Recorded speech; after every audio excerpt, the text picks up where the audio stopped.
Hello, hello. Good evening.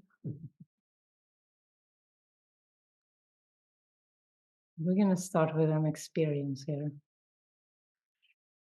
Yeah, we could just listen to this and just allow it to wash over you and sink into it. It's an undoing of everything.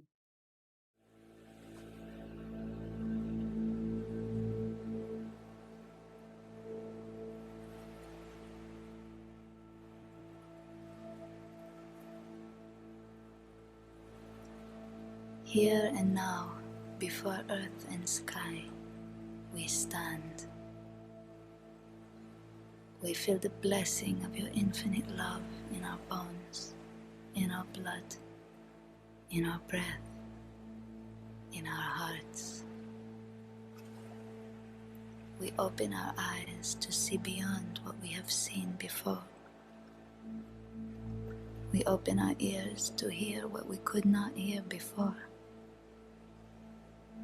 Beyond limitation, beyond the beyond.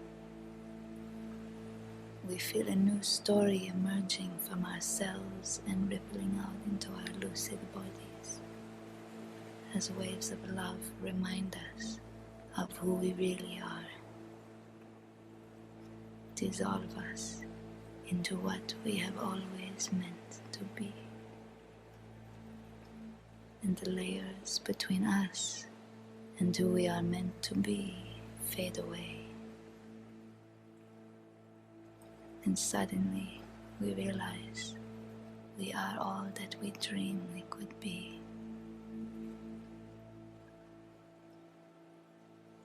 To see without eyes, to walk without feet, and to fly without wings.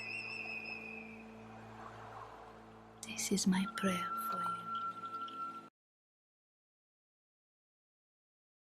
you. Yeah, this is my prayer for you. You see with the inner eye, to move without feet.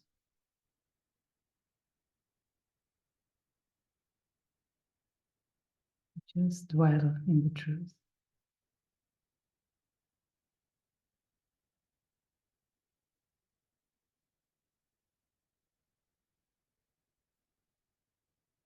So if anyone has something they'd like to move through, if anyone has something in your mind, in your being, we can look at that together.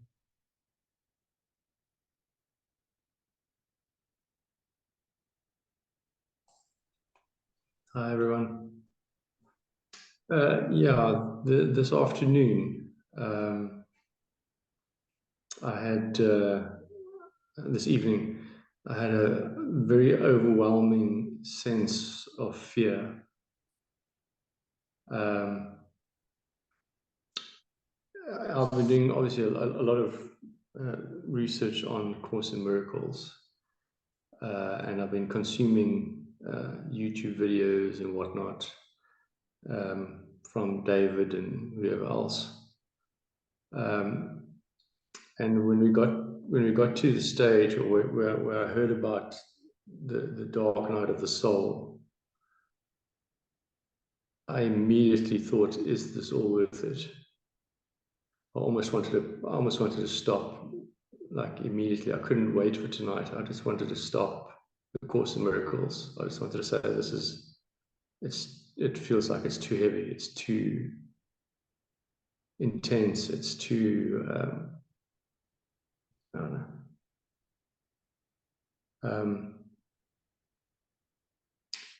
And now listening to what you're saying, I mean, obviously, I've got to kind of remember what the goal is.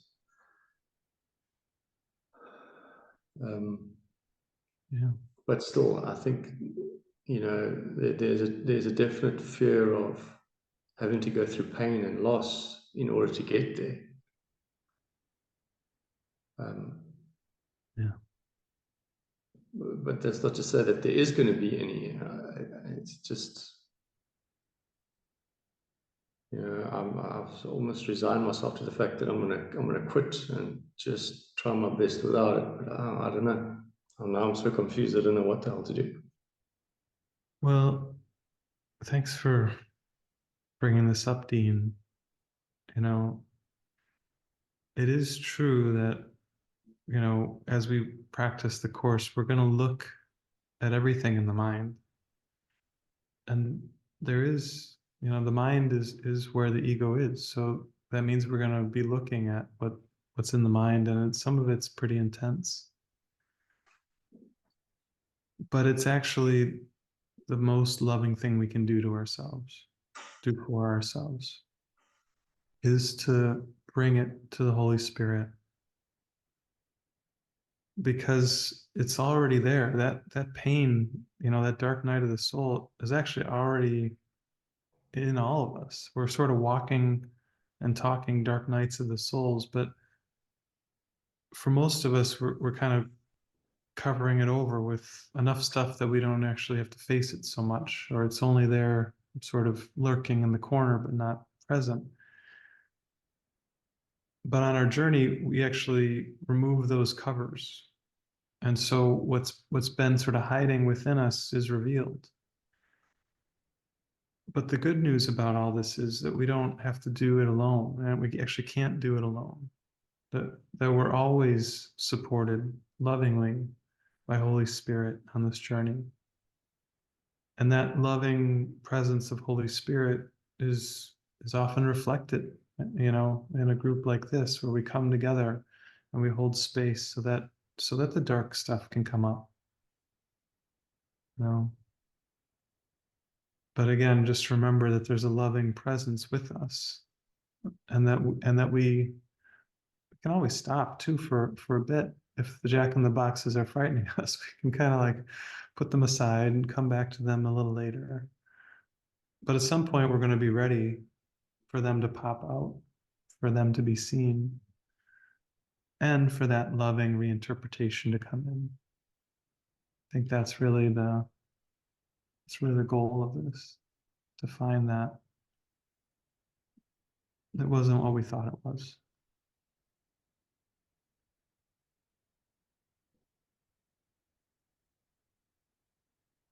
Thank you. Yeah. Thank you for sharing. There is a section in the course, shadows of the past, or shadow figures from the past. And it is like, in this world, you react to the shadows of the past all the time until forgiveness is complete.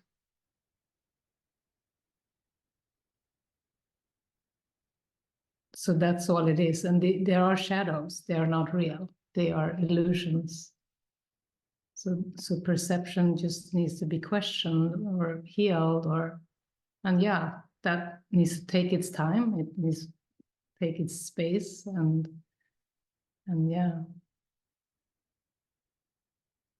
that's what awakening is to release the shadows of the past.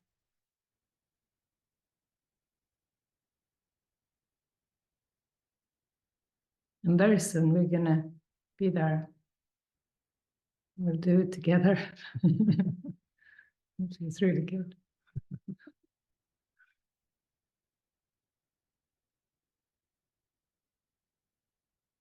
Just hear that line in the course. We go together, you and I. We go together. Yeah, on the self-same road. I always love how that sounds. I don't really know what self-same road means, maybe, but I love it. I love the expression self-same road. I think it's really the same. The same road. Like our paths seem different, but they're really just one path. Self-same. It must be an old word or something.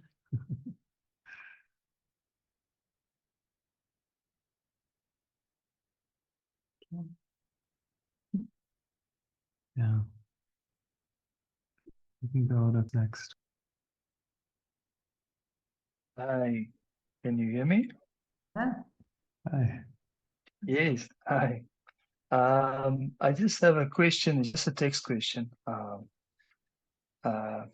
There's a part in the text where Jesus says, depression is caused by you feeling deprived of something that you think you want, but you are deprived of nothing. Then decide otherwise, or decide again, or something like that. I take it he means that decide again. Is it a change in mind, like identify as a spirit instead of the body, or is it is that right? Just wanted to confirm the way understanding it. Yeah. Okay. God has given you everything. God has given you everything. Yeah. Okay, so you don't have to decide. Okay, it's not a thing about, because I feel like a part of me was saying this is the way to understand it. Another part is like maybe it means, you can get the form by deciding, but I know that is wrong. Yeah. Anyway, so yeah, I just was confirming what. Yeah. Thank you. Yeah, and it is about perception again, because he's saying that you're deprived of nothing except by your own belief, or your own perception. So it is about questioning the conclusion about who you are. That's what it all comes down to. It's the question of identity underneath everything, especially belief in lack and sacrifice.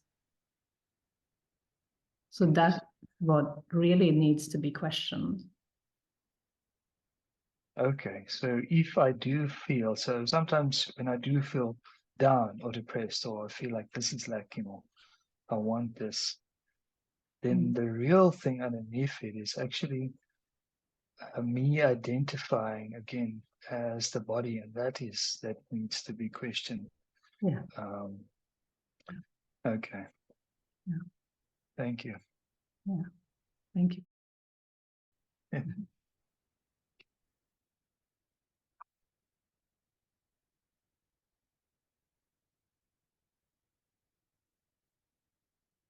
Good to see everybody.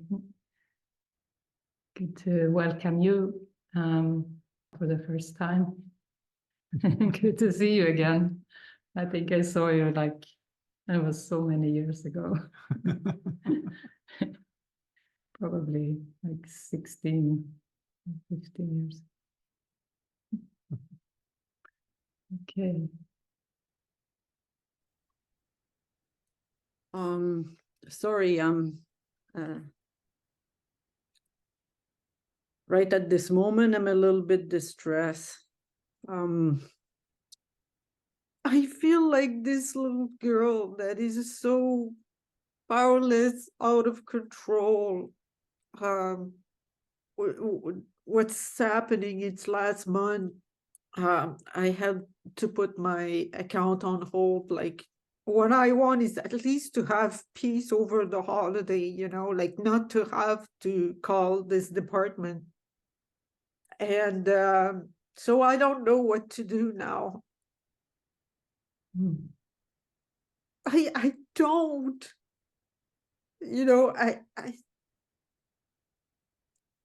it's been going on for 3 years.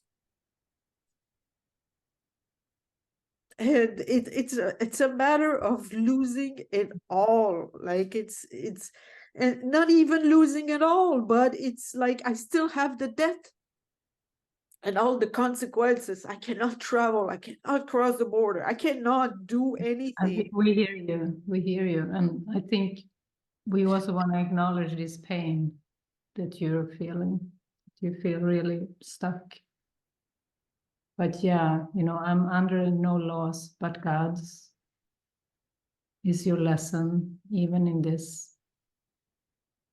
Maybe you give them a call, and with the Holy Spirit with you, not with the ego's fear, but with the Holy Spirit, say what you need to say to them. Say everything you need to say. Ask them to do what you need them to do. And maybe there is part of you that want to avoid this direct approach of talking with them. But it's because this is a forgiveness lesson. This is a deep, strong forgiveness lesson, situation that can only be solved through you taking steps with the Holy Spirit to face this deep despair.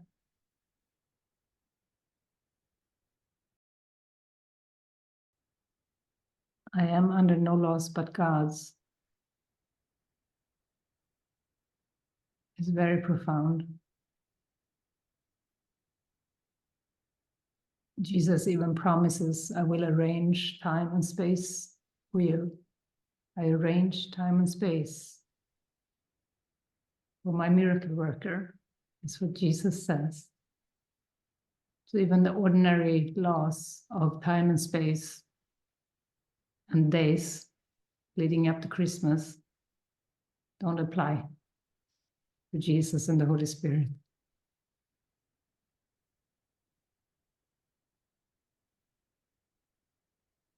So I think if you allow yourself to do your part and give the rest to the Holy Spirit, really trust, you know.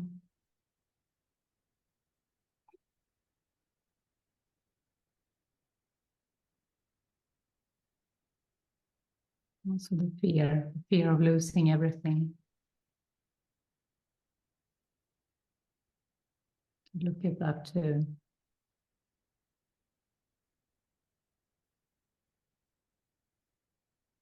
Jesus calls it metal discs and paper strips. He does.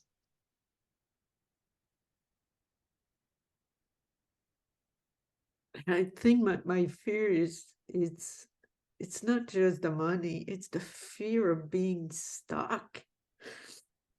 You understand what it means when you owe like a lot of money to the IRS in the United States? Barret, you know what it is to be American?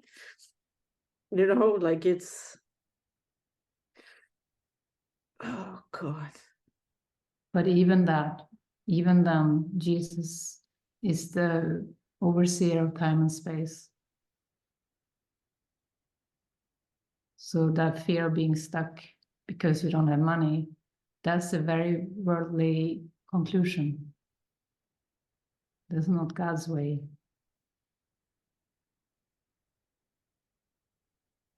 I mean, look at me. I had nothing. You know, I had actually nothing to lose in a material way. But I became a world traveler for God. And I still am, you know. So you cannot conclude anything here other than this is a deep call for healing and this despair and this fear and the pain.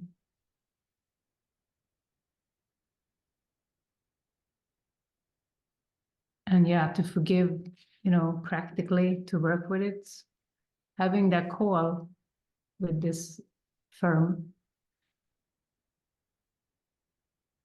I think will help your forgiveness process.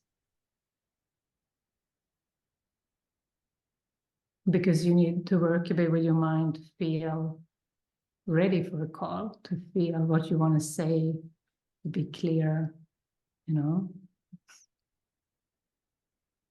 It's okay to be clear with them and to lay it out, you know.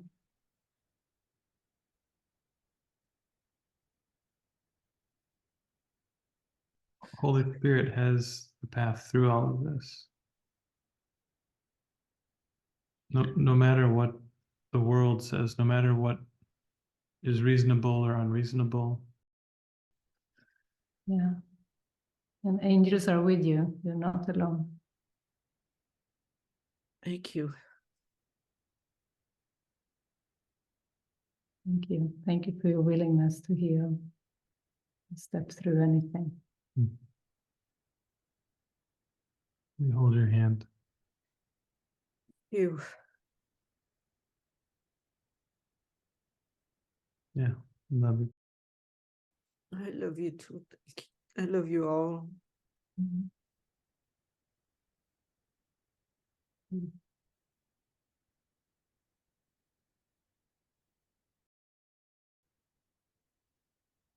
Hi, everyone. Hang on, Hi. I want to see the whole group. Okay. I have a question. It's kind of gotten, the theme of this question's come into this session today.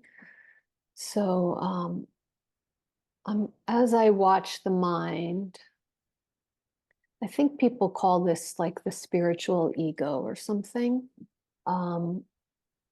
There's like an incessant narrator that's like very spiritually situated, that's like coaching me along. It's so irritating. I cannot stand it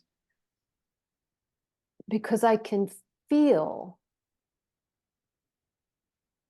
that it places salvation in the future. And I can feel in the moment that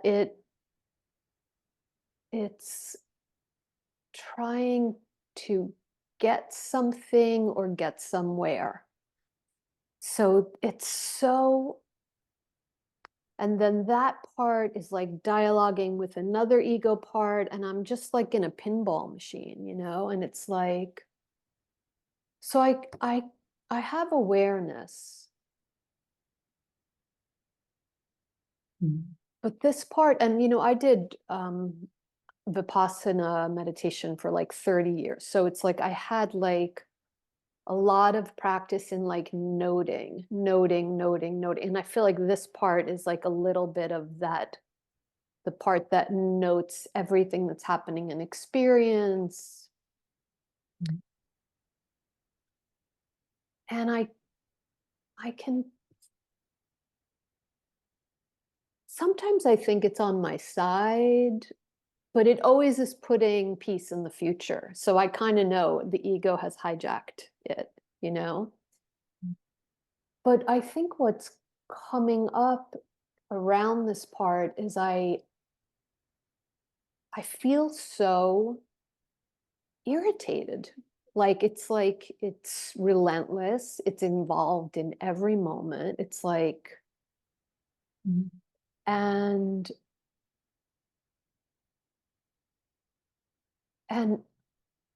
the other piece that I'll say that feels like a feature of it is it's seek and do not find, because it's like, okay, do this, do that, you got it, da, da, da. But I can feel like in the heart of it, it's like, and you're never gonna get it. So I just,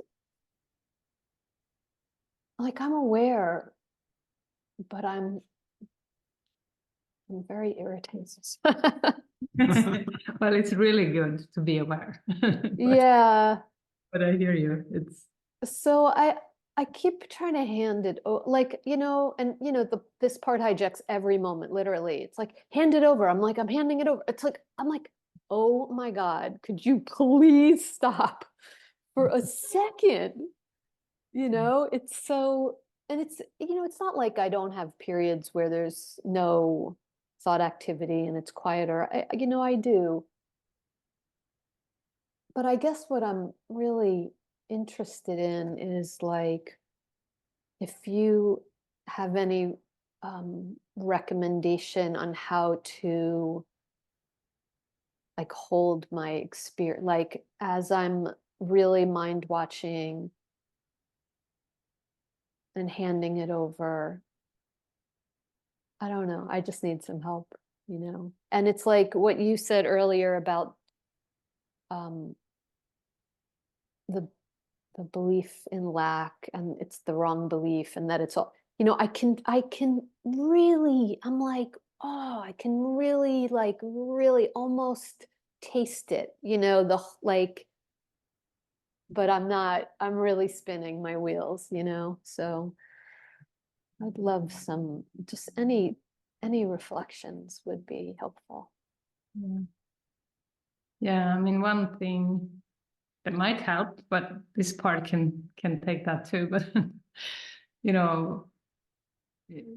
he says, judge not, and he says it's not because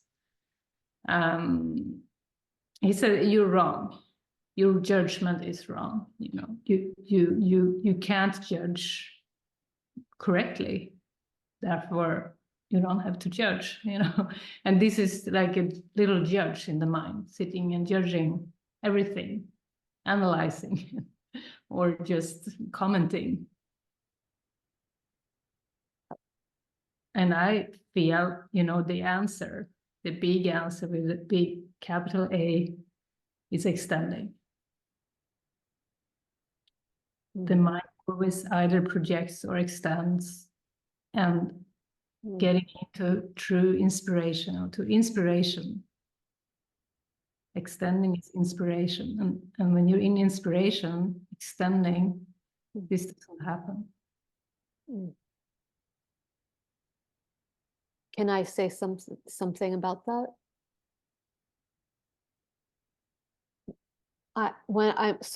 If I'm extending, the ego comes in so viciously afterwards. It's like, it's so intense, like the contraction, it's like the belief there is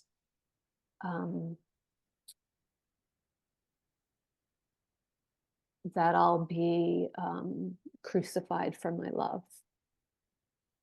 Yeah. Yeah. I don't know if this is similar, but I felt a lot of that backlash in the beginning of the path of extending. There was much more self-doubt, crazy self. It was like, what did I even say? That might have been the opposite of what was helpful. All is super harsh. That's my experience. Yeah. Because I don't know if it's the same for you, but I felt like lost in. I felt like, what happened there? That kind of feeling. But that has been washed away. That there was a long time since I had that. So I think you will get more confident and relaxed with it. It becomes natural. It becomes the only thing you really want to do, because it feels alive. Yeah, I think part of the backlash is that I'm extending, and my faith is not, and my trust is not super solid. And I know it's like we teach what we would learn. So if I'm inspired to say something, it's for my learning, the reinforcement of that idea in my own mind. Yeah. So is that the process by which the trust and faith strengthens, even though the ego comes in so harshly afterwards? Yeah. Yeah. And even then, afterwards, you can also teach what you would learn, because you teach all the time with your thinking. It's not only in interaction with others, it's the thinking extends or projects. And these kind of self-attack thoughts are projections. They are not extending. So this is going to help you wash away the judgment. Oh, can you, that's really helpful. So when I notice the self-attack, what would you suggest? How do I work with that? Because that's very prevalent. Really just release it. Really let it go. Replace it with true thought, ask, just be open to Spirit giving you a healing thought, a kind thought that can land. And if that thought seems to come from that spiritual narrator, just accept it as a good enough thought at that moment. I mean, Well, it feels like a catch-22, Yeah.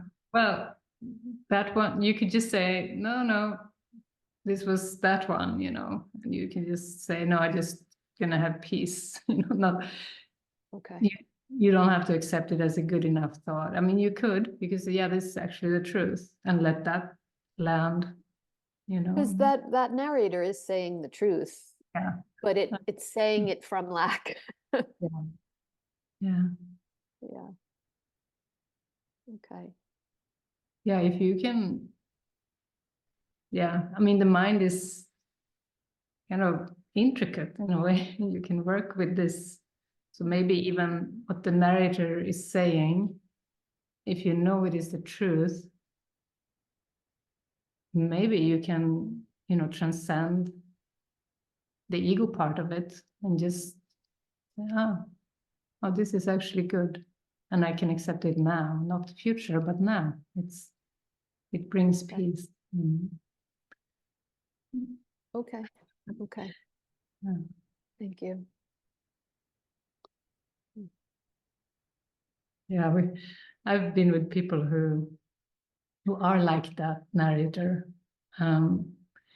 They quote the course all the time, and they know the right thing to say, and they quote it, but the experience is not really felt. But and especially when I'm around David and I hear him, he applauds, like he it's the truth that is being said, He doesn't judge, really, the narrator. So I think that's a pretty joyful picture. Huh?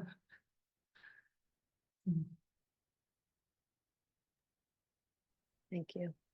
Okay, thank you, Andrea.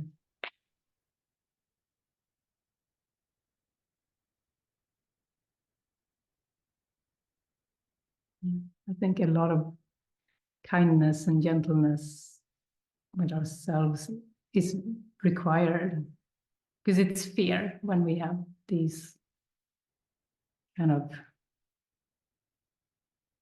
these narrators in our mind, like, just to know it's some fear when there is a judgment, to just gently release it. It's the most helpful.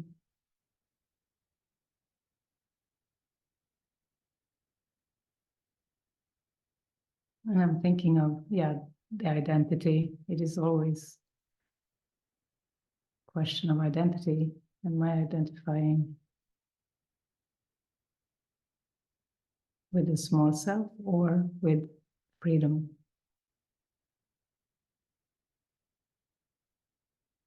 But to allow that to just be felt rather than thought about.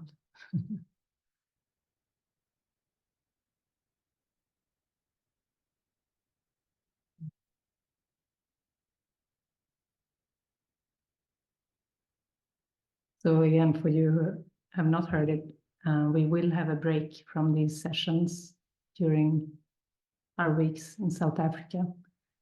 So for the rest of the month. Yeah. Start after 2nd. I don't know what date that is. Yeah, so it's basically 3 weeks from Thursday, which is the 4th of January, will be our next session.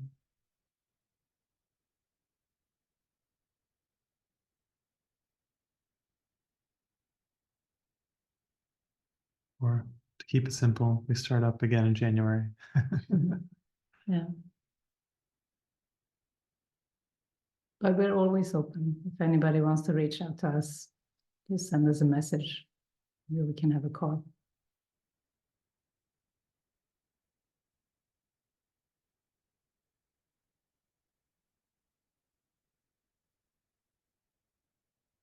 And we received a tip the other day that put our donation PayPal in the chat, so I'm going to do that.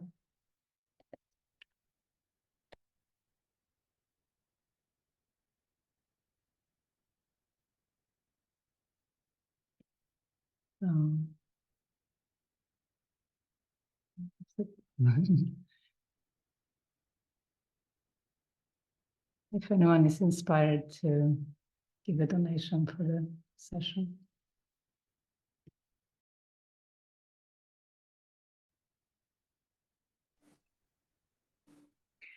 Hi, I hope you have a beautiful, beautiful, wonderful joining over there in South Africa. And I just wanted to share it. I was thinking of you because that helps. It's helpful to think of you when there is things that are coming up, and it's like called to voice it, to voice things. So the gentleness is the theme right now, lots of it. And yeah, so it's very, very profound. And yeah, thank you for being on my path. It really is makes a huge difference, incredible difference. Yeah, I'm not alone.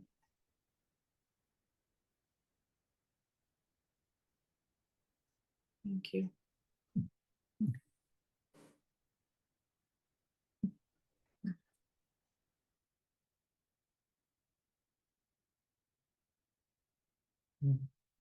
It's beautiful being with you all.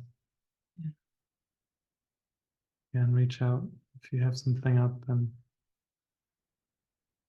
look forward to seeing a lot of you in person soon, and others will be more Zooms coming up in a few weeks. Yeah. Hear the word incredible.